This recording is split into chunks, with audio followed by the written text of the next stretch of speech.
in. Oh, George, we've got company.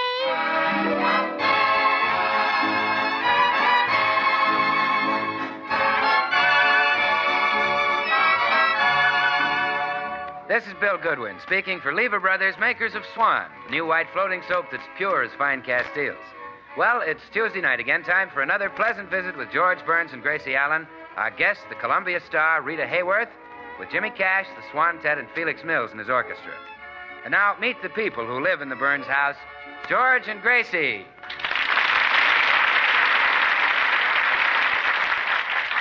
Well, Gracie has spent a very happy afternoon getting the complete works at her favorite beauty shop. She's just leaving when someone calls her name. Hello, Gracie. Why, it's Rita Hayworth.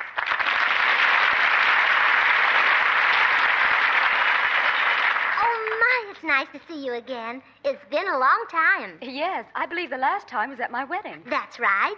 George and I still talk about the day you became Mrs. Orson Welles. We'll never forget it. Neither will I, Gracie. Well, it was just the first time we'd ever seen a groom usher in the guests, play the organ, carry the bride's bouquet, and throw rice at himself. Yes, it was a typical Wells production. Oh, such a versatile boy. I hope you didn't mind my crying at your wedding, Rita. I always cry at weddings. I even cried at my own. I don't know why. You married George Burns, didn't you? Yes. Mm-hmm. You know, Rita, I'll bet a lot of women wonder what it's like to be married to a genius. Yes, they do. Well, sit down and I'll tell you. You'll tell me. Yeah. Oh, I almost forgot. You married one, too. Gracie, this beauty shop is new to me. What girl do you recommend for a manicure? Oh, well, Edna knows more about fixing the cuticle. Yes. And Betty knows more about putting on the polish. Yes. But I always go to Lucille. Why? Well, she knows more about the other customers. Thanks. Thanks, Gracie. That's the girl for me. Oh, not that I believe the gossip I hear at a beauty shop. Oh, well, neither do I. I just let it go in one ear. Yes. Yes, it's unreliable. Oh, I know you like this shop, Rita. I've been coming here for years. Good. Of course, lots of people don't understand why I bother with beauty shops. They think I don't need any treatments. What do you think? I agree with them. Oh, Rita, the things you say. Well, it's true, Gracie. You always look so... attractive. Yes. And so, alluring. You're taking the words out of my mouth. Well, I just wanted to be sure they were there. Oh, Gracie, I always enjoy being with you. So much so that I'm going to ask you a favor. Oh, what, Rita? Well, I'm afraid to stay in that big house of mine. Well, I shouldn't wonder with a man like Orson Welles around. You don't understand, Gracie. Orson's away on business, and well, I'm afraid to stay there alone. Oh. So, would you come over and spend the night with me? Oh, gee, I couldn't, Rita. Oh, why not? Well, George is afraid to stay home alone, too. Well, then bring him along. I'd love to have you both. Oh, it sounds like fun, but George might object because his nightshirts aren't back from the hardware store yet. Don't you mean back from the laundry? No, the hardware store. He's having some iron bolts sewed into the hems of his nightshirts to keep them from creeping up. Well, don't let that worry you, Gracie. I can give George a pair of Orson's pajamas. Oh, well, they'd be much too large for him. George is very petite, you know. Oh, well, then he can wear a pair of my pajamas. Oh, do you think they'd fit him? Well, sure. I can take in the shoulders a little. Oh. Oh, all right, Rita. We'll be over this evening. Thanks, Gracie. Bye. Bye.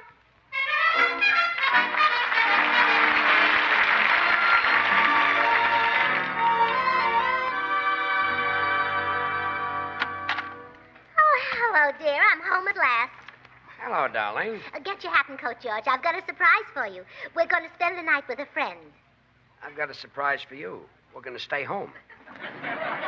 But, George... I'm tired, honey. I want to relax. I don't feel like sitting around listening to a lot of old jokes and dull conversation. Well, you won't have to, George. We'll do all the talking. Nothing doing. I've had a hard day. But, George, it's Rita Hayworth who wants us to come over. Orson's out of town, and she's afraid to stay alone. We'll have Rita come over here.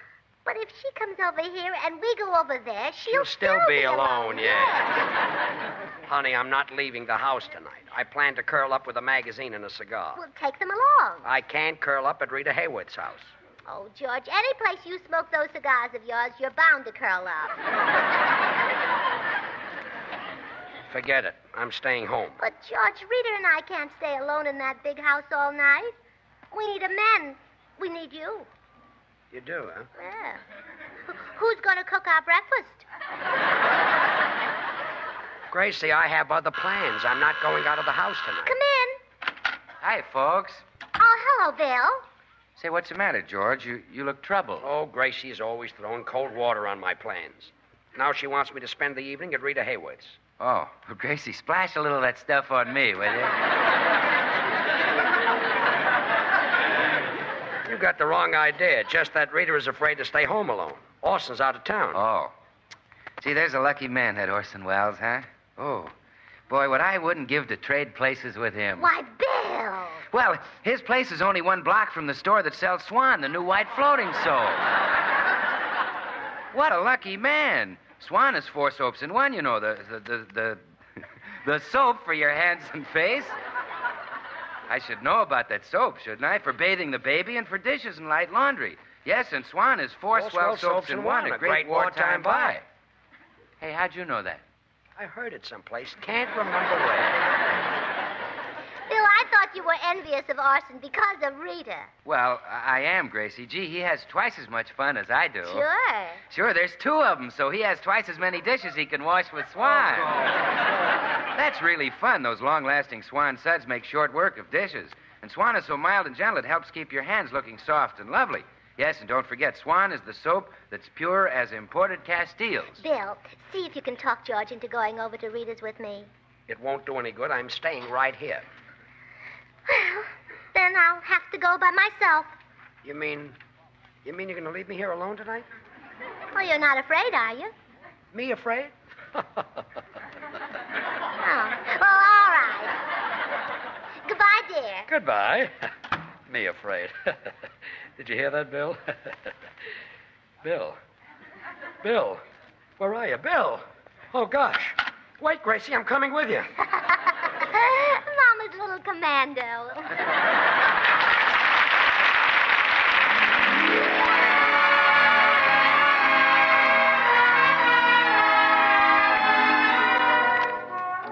Jimmy Cash sings an old favorite tonight, the romantic ballad, Wonderful One.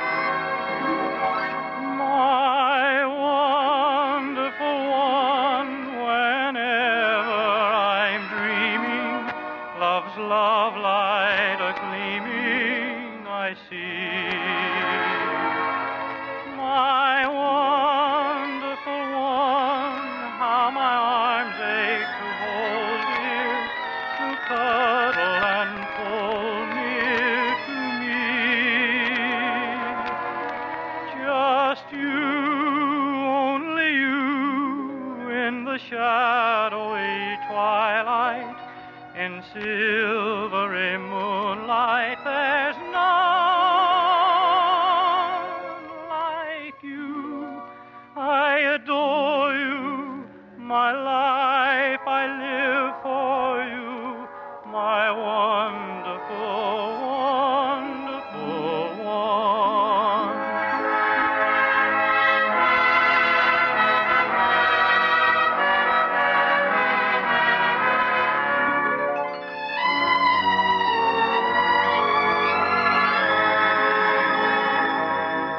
I'll always adore you, my life I live for you, my wonderful, wonderful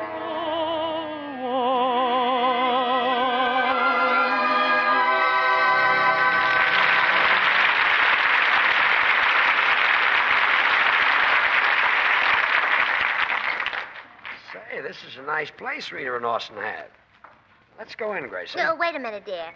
I want you to make a good impression on Rita. Stand up straight and pull in your chest. pull in my chest? Well, what if it has changed location? To me, it'll always be your chest. It's in.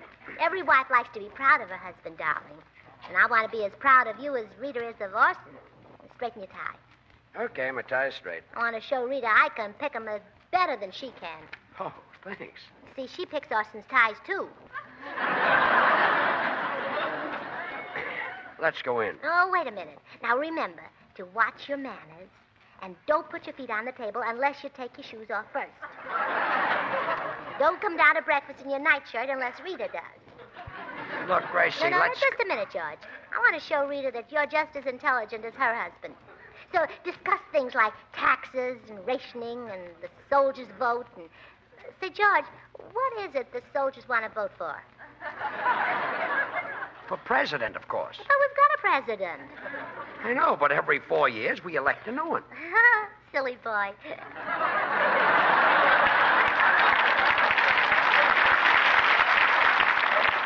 Come on, let's go in. Now, remember, George, I want Rita to see that my husband is just as smart as hers, so act intelligent. Hello, Gracie. Hello. Hello, George. Come right in. Oh, thank you, Rita. Well, Rita, you don't have to worry about being frightened now. I brought a man along. Oh, I'm so glad. Where is he? Putting the car away? Huh? Oh, you mean George. Excuse me. You know how it is. Wives don't think of husbands as being men. Oh, well, speak for yourself, Rita. Now, George, you take Orson's room at the head of the stairs. I'm sorry Orson isn't here. He'd show you up. Oh, no, he wouldn't. George is just as smart as he is. Gracie. Yeah, go on, George. Be intelligent for Rita. Now, give us your opinion on rationing.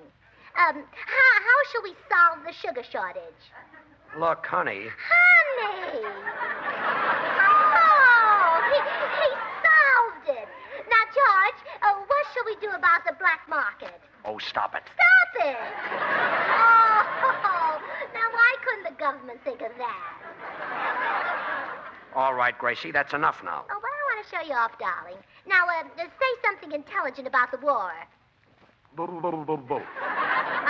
see there? What other man would give you Hitler's viewpoint?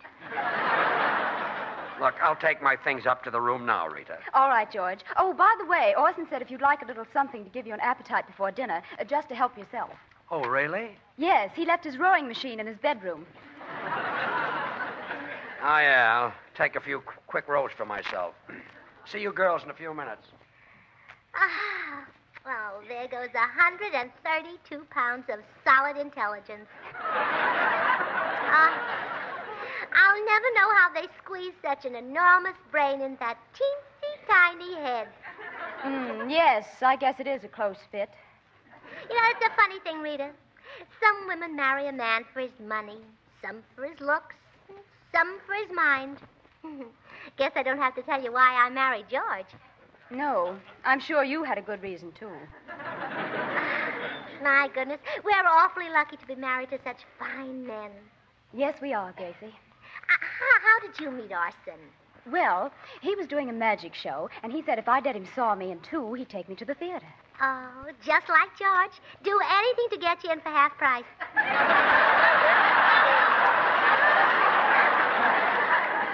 But I still say we're the luckiest two women on earth to have such wonderful husbands. Yes, I agree. Oh, and I think how close I came to marrying somebody else. I had lots of chances, too, you know. I guess you did, too, Rita. Yes, a few. Oh, yes. I can see how men would be attracted to you. You crochet beautifully. Thank you. Oh, Rita, we're really so lucky. Wasn't life empty before you got married? Yes, it was. Just a lot of fellows sending you flowers and candy and rushing you off your feet all the time. Oh, yeah. Every night another date. The theater, nightclubs, dances, wining and dining. And say, that was fun, wasn't it? Yes. Come to think of it, it was. I never see the inside of a nightclub anymore. Neither do I.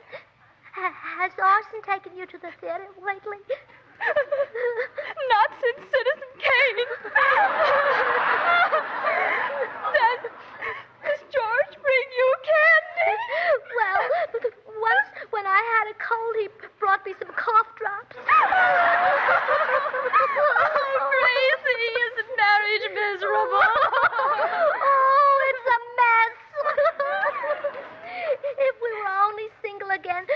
to go out with hundreds of handsome men. Hey, wait a minute.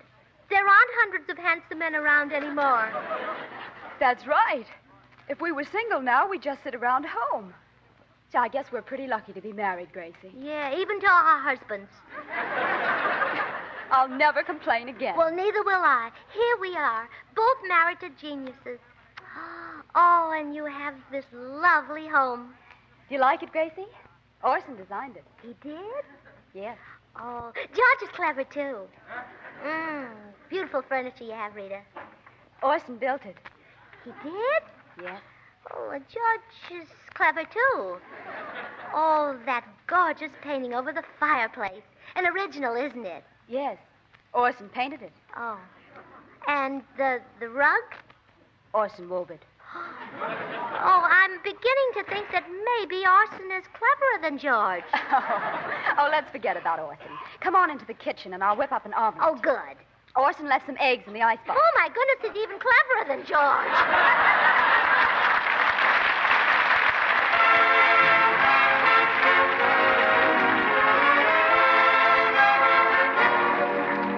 Time for Felix Mills and the orchestra, and tonight, with the Swantet, we hear a great little tune, Take It Easy, done in rumba style.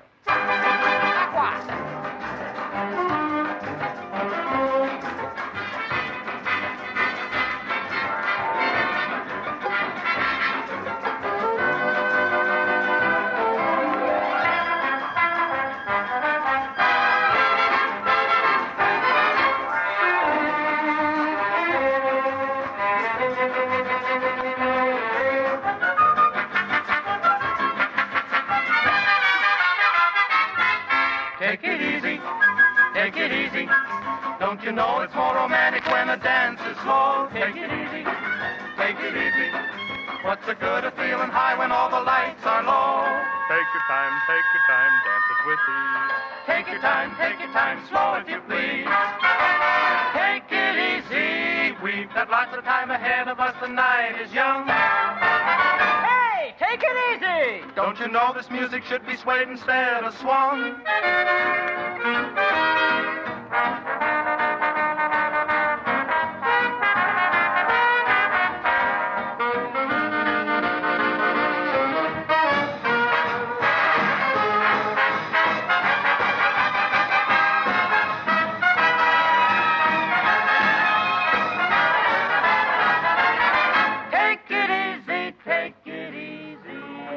No, you're not supposed to make the rumba jump. Take it easy, take it easy. If you don't, I fear that our romance will hit a bump.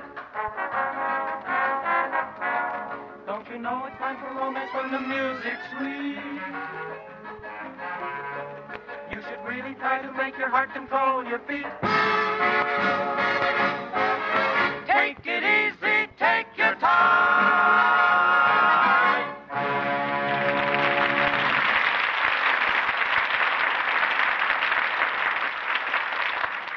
Oh, Rita, this is awful. Here I thought George was a genius, and now he turns out to be just the man I married. Oh, it's nothing to get upset about, Gracie. Oh, you don't understand, Rita. It's like having a great big dish of tutti frutti, and then the fruity melts away, and you're left with just the tutti. Oh, calm down, Gracie. You're twisting and wadding that handkerchief to shreds. I can't help it. How would you feel if you suddenly found yourself married to just plain George Burns? Give me the handkerchief. Oh, Rita, I'm going to make George into a genius if it's the last thing I do. Will you help me?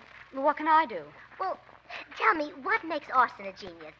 He isn't, Gracie. He's just an average, normal, everyday man. But doesn't he do anything unusual? No. His daily routine is the same as any other man's. He goes to bed about 2 a.m., gets up at 3 and has a moon bath. Mm-hmm. And then he writes a couple of poems in Chinese, has a breakfast of 2 3-minute ostrich eggs, and translates the morning paper into Egyptian. By that time, his brain is awake and he goes to work. Well, doesn't he have any recreation? Oh, certainly. He enjoys the usual sports. Every spring, he swims upstream with a salmon. Oh, my goodness. Oh, George is going to need a lot of changing. Well, I better get started. He's asleep up in his room.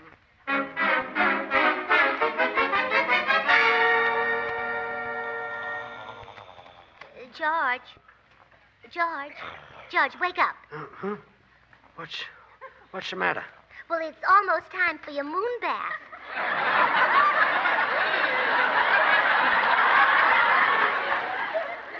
My what? Your moon bath. And besides, you're not supposed to be in bed yet. Why not? Orson Welles goes to bed at 2 in the morning. Well, okay, I'll move over when he crawls in. Oh, George, concentrate. Make up some poetry. Poetry? Gracie, what have you been drinking? Oh, go on, George. Poetry. Mary had a little lamb. Now, say it in Chinese. Ming Toy had a little lamb. Oh, that's wonderful. You're coming along fine. Do you think you can swim upstream with a salmon?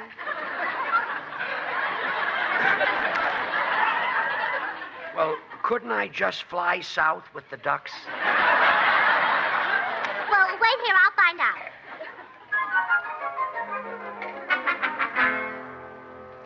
Rita, I think it's working. He almost looks intelligent. Come in. Hiya, girls. Why, it's Bill. Well, I thought I'd better drop by and see if you were frightened. Frightened? Well, yeah, you know, afraid of wolves and things. No. No, we're not afraid of wolves. Come in. Oh, thanks. Bill, you're the first to hear the good news. A new Orson Welles has just been born. No. Well, congratulations, Rita. No, Bill. What Gracie means is that she's practically got herself a new husband. Oh, well, congratulations, Gracie. No. What we both mean is that we're making George into another Orson Welles. Oh, now, look, girls, if you really want a new Orson Welles, just latch on to these resonant pear-shaped tones of mine. You too? Well, listen, you can't tell me from Orson when I read poetry. Now, just listen to this. For what is so rare as a bar of swan? The white floating soap that's 4 soaps in one. For your hands and face, swan really lathers, great for bathing babies or mothers and fathers.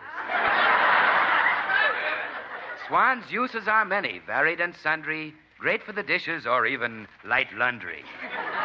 I've never heard Orson do anything like that. Really? Well, I can do Shakespeare just like him, too, Rita. Listen. Is this a bathtub I see before me? The faucet toward my hand? Come, let me clutch thee, for I must turn thee on and bathe the baby with swan. Oh, Bill. Swan art great for bathing the baby, pure as fine castiles, you know. And if swan beeth so mild and gentle, it's kind to a baby's tender skin. Forsooth, it must be great for your complexion. Oh, Bill, you better leave the Shakespeare to Orson. Well, huh? I'm just getting warmed up. But soft. What soap in yonder bathroom breaks? 'Tis swan, and you can leave half in yon bathroom for hands and face tub or shower, and half in yon kitchen for dishes and cleaning. Ah, a swan, my kingdom. Oh, Bill, you're getting hysterical. He jests at scars that never felt a wound. Oh, Bill, you'd better leave. To be or not to be, that is the question. Ah! How do you like that? Me with my talent and Orson Welles gets Rita Hayworth. Ha!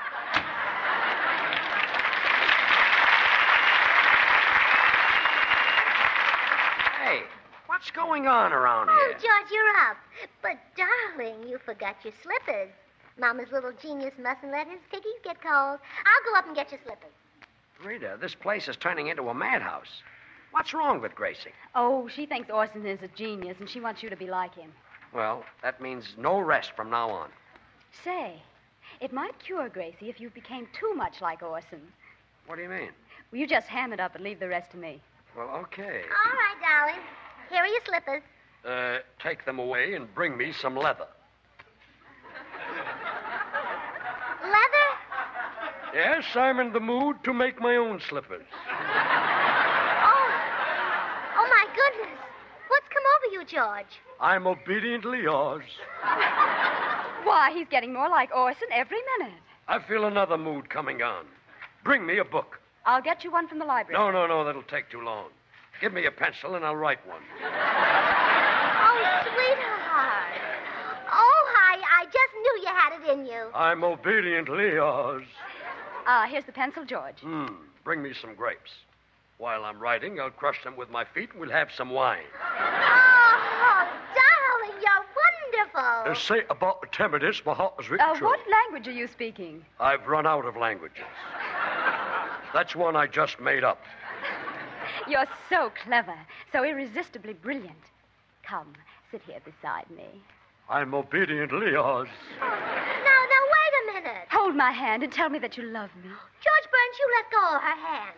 Kiss me, my genius. I'm obediently yours. Don't you dare kiss him, Rita. Behave yourself.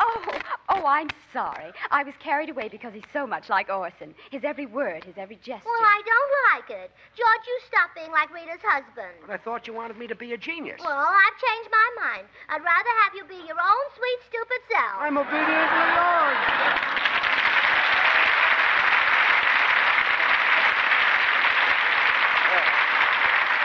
George and Gracie will be right back, which leaves me here to remind you that literally thousands of our men on the fighting fronts all over the world owe their very lives to sulfa drugs.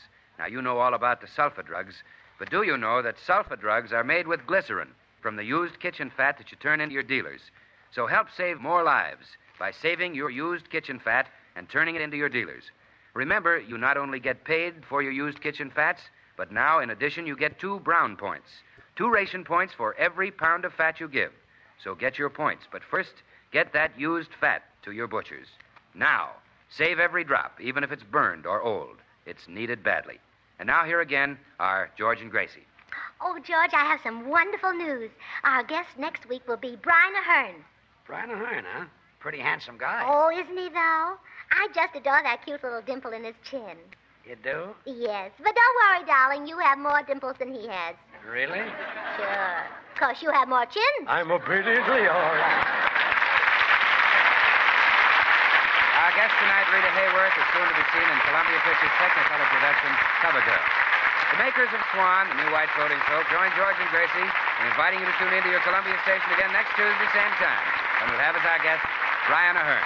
This program is broadcast to our men and women in the armed services all over the world. Remember George Burns and Gracie Allen with our guest Brian Ahern, CBS next Tuesday night. And now till next Tuesday, this is Bill Goodwin saying, well, I, Swan, how about you?